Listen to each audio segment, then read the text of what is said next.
Clock, please. Play. The first set was really close. I thought Richard played some really good tennis, especially from the backhand side. It was really difficult for me at times to play any kind of ball to his backhand side, because he was really going for it, especially on the long line, and he made a lot of winners, and he used the chip backhand and slice and variety very well. And as I said, you know, it was very close, but that was probably the turning point, and winning the first set tiebreak was psychologically very helpful for the rest of the match.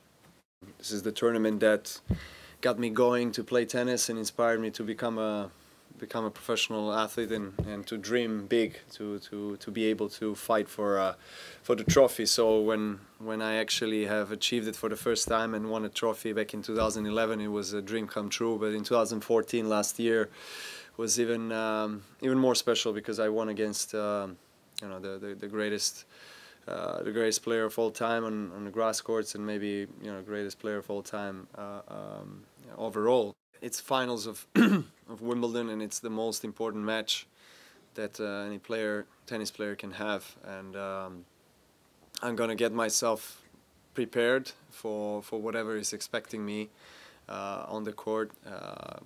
And it's not the first time that I'll experience this particular feeling, and I'm going to try to use the experience from the past in order to get myself in the right state of mind. Being #1 of the world was always the dream, and kind of a goal and ambition that I had when I was younger. At times it sounded very unrealistic, and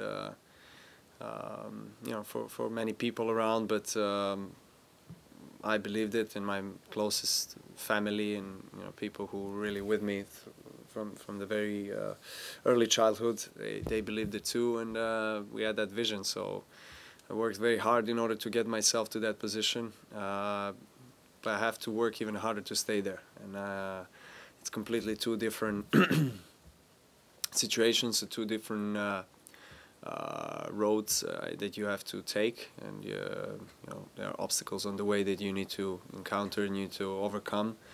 But if you ask me which is the tougher, I would say you know, staying there. You are the hunted one, and there are many players who want to be at that position, so that makes it that much harder to stay there.